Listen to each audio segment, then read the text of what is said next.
Hi everyone, it's QuickyBaby and welcome back to World of Tanks. These intros are getting weirder and weirder and weirder as Wargaming's voice acting for the unique commanders also get weirder along with them, right? I digress, let me focus on what's at hand, and that is that I'm going to crash into this pillar. Apparently I can't handle pillars in my Jagdpanzer E100 and I can't handle bridges in my T95. No, but I'm shaking my gun around because obviously I'm having a lot of fun at the start of this game.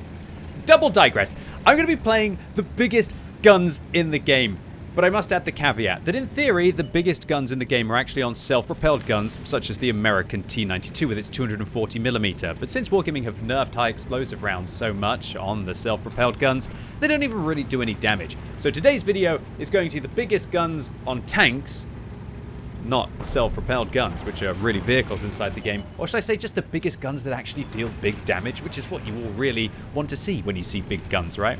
So, what can big guns do? Well, they can overmatch roof decks just like that, with their armor piercing rounds. The 3 caliber rule in World of Tanks corresponds to an overmatch. If your gun is more than 3 times the thickness, the caliber of your gun is more times the thickness of the plate that you hit, then it will always go through up to 90 degrees of angled armor, as long as its penetration is substantially higher. And of course, with a gun like this, with 299mm of penetration on its standard rounds, yeah, that's going to mess some things up. The Jagdpanzer E100 with its 170mm caliber gun is going to be overmatching 55mm plates, even 56mm plates on this tank, which is absolutely outrageous. And that's great for all of you free-to-play players out there, or you very experienced players who know the different kinds of plate thicknesses in the game. Armor-piercing rounds are absolutely brutal with this vehicle, but when the push comes to shove, it's also very nice to use the filthy high-explosive anti-tank rounds on this tank that have the highest penetration in World of Tanks at 420mm. So the Jagdpanzer E100, how do I like to set it up? I use vents, a durability module, and a turbo on this tank because I want to focus on my mobility, I want to focus on my all-round performance, and I'm willing to sacrifice a little bit of the reload of the vehicle because I've got such big alpha to store it up anyway. I don't really feel that the Jagdpanzer E100 is ever a tank that needs to fire multiple rounds as quickly as possible. Of course, it's nice, but oh, I must stop for a minute here. I'm actually pushing this WZ-111-5A round a little bit so he's not getting his track and his damaged in through the side.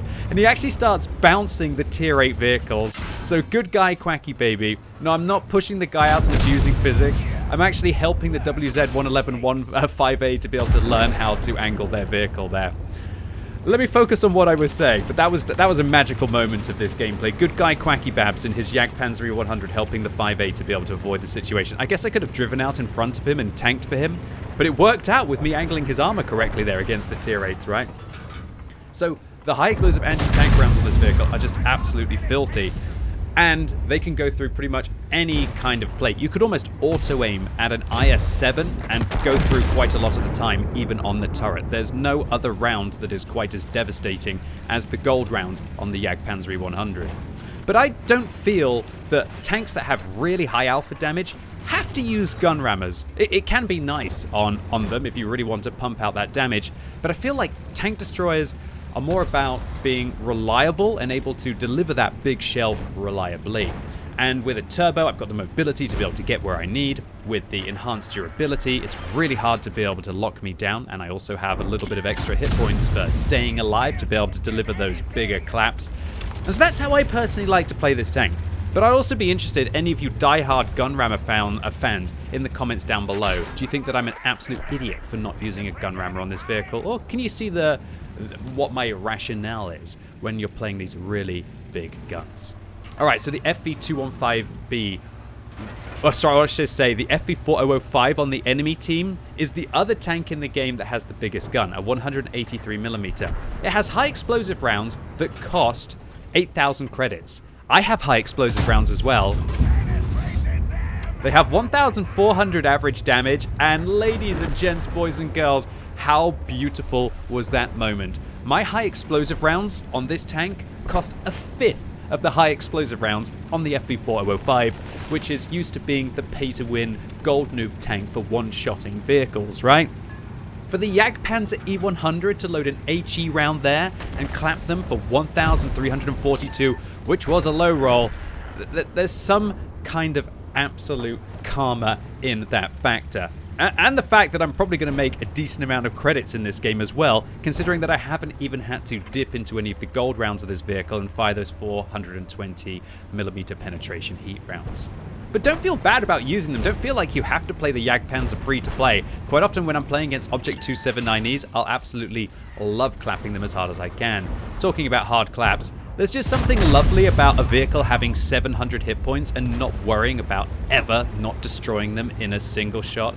It's where this vehicle is absolutely stupendous, and the Jagdpanzer E100 roared to 7,000 damage in less than 6 minutes in this game, without even needing to fire gold. But if 170mm of caliber in gun, and obviously it's the width, not the length, that counts, at least in this case, right, isn't enough for you, then I've got maybe a more big British brute for you to contend with. And that is the FV215b183. This is the original Tier 10 British tank destroyer, and I think since the nerfs to the FV4005, for me personally, it is the superior vehicle. We're going to have a very awkward dance at the start of this game, where I turn and mirror the moves of my dance partner in the form of the AE Phase 1 on my team as well. So let's talk about the FV215b183. This vehicle has the biggest gun on any tank that's not a self-propelled gun. We've clearly established that those are not tanks inside the game, right? This vehicle deals 1,150 with its armor-piercing shells. But unlike the Jagdpanzer E100, if you're a little bit filthy and you're willing to spend 8,000 credits a shot, you have 1,750 damage on average that can roll above 2,000 if you get very lucky. But you only have 230mm of penetration. And so that means that T49 pretty much speed ran getting back into the garage as quickly as possible, brought to you by the pay-to-win FV215b183 in that situation. Although those gold shells, the 8,000 credit monstrosity Hess shells I should say on this tank, sorry, if you penetrate them, you actually kind of break even if you're running a premium account, of course. But they are undoubtedly disgusting, absolutely disgusting. Now, the reason why I prefer this vehicle to the FV4005, since the FV405 was nerfed, is there's practically no speed difference between the tanks. And while this one definitely lacks the gun depression of the FV4005, it just doesn't have that big flappy turret that everybody can fire high explosive rounds into. And honestly, this thing's side-scraping around a corner, and especially when you get into a nice matchup against Tier 8s and Tier 9s, it just feels so much more reliable with how you can play it. Alright, so here we go. Object 705 through the walls. Gonna use third person here, and the shell just dips, otherwise that would have been 1,700 damage. It's so bizarre to me now that you can fire high explosive rounds through walls. I think that was a terrible decision by Wargaming. I think it was one of my favorite parts of the game, was to use small cars, small objects to be able to absorb high explosive shells and high explosive anti-tank shells, which you can still absorb. Oh, that is a glass cannon, lightly armored German tank that has no more hit points. I was kind of a little bit irritated there that somebody managed to poach them for 500 hit points before I managed to hit them. Couldn't they have really had given me a chance to do a proper max roll on this vehicle? You know your tank's got a lot of alpha damage when you're unhappy with only doing 1,311 against the Leopard. Pretty much one-shotting 2 tanks so far in the first 3 minutes of this game. So FV405, what's up, bud? Well, it ain't your hit points, son.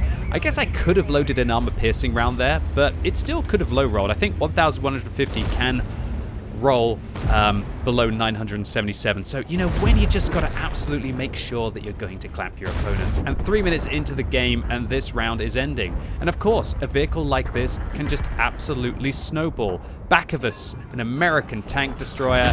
Clap, clap, clap. 1,729, and we're up to 5,400 damage in the first 3 minutes and 30 seconds of this game. And this is what tanks like this can do. Albeit on the Ensk map. This is a nice map for this vehicle, unlike the FV405, which is way worse on this map. And you could tell as we managed to shut one of them down. That's the second FV that we have absolutely annihilated in this replay.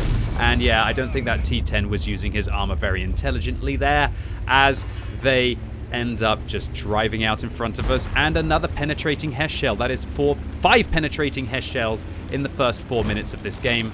And I don't want to push this Jagdpanzer around the corner, but luckily for me, he actually is a total boss and he just drives around. You see that I say thank you to them because I really wasn't expecting them to just drive around the corner. A lot of players wouldn't have progressed that situation. They would have just sat there and looked awkward and not allowed the big boy to come in and to deliver the extra shell. And there you have it, the FV215b183, the biggest gun on any tank that deals the most damage in the game. So you saw two vehicles here. You saw one, this one, that's more pay to win, and you saw one, the Jagdpanzer E100, which even free-to-play players can still experience those big alpha damage rolls. Yeah, just not quite as big as the paying customers, at least. So would you believe these two games actually happened within 20 minutes of each other? The Jaegeru managing to get a high caliber for its 7,284 damage in the first 6 minutes of this game and makes a meaty profit of nearly 60,000 credits with a premium account because we didn't fire any gold. The FV215b183, on the other hand, does slightly less than the Jagdpanzer E100, 7,181, but it picks up an extra kill, but it does that damage oh so much faster in just over 4 minutes. But I actually end up losing credits even with a premium account to be able to achieve that. Now, I probably could have fired one armor-piercing round or two armor-piercing rounds in that game, which would have definitely helped my economy a little bit. And while there definitely is a place for armor-piercing rounds with the FV215b183,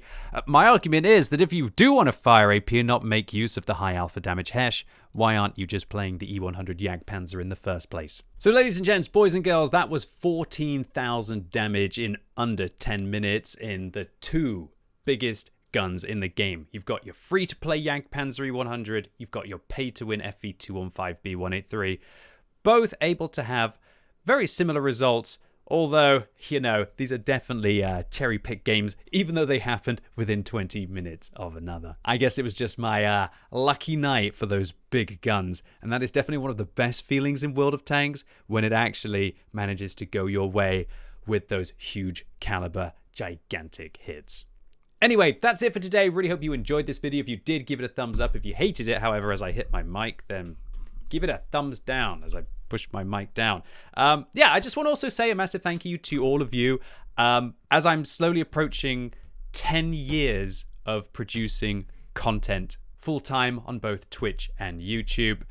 It's not quite there yet. I'll do a bigger announce video. I'm just feeling really appreciative right now and really lucky. Might also be down to the fact that yesterday was my anniversary, my 7-year anniversary. I'm just feeling in a really good place, and I'd like to thank you all for accompanying me on my journey through life and my journey with video games, and irrelevant of which ones you like, you probably mostly World of Tanks, right? I just want to say a massive thank you to all of you. Really appreciate you all out there. I'm still as motivated as ever, and many more to come. So, as always, thank you so much for watching. You've been epic, and hopefully I'll see you soon.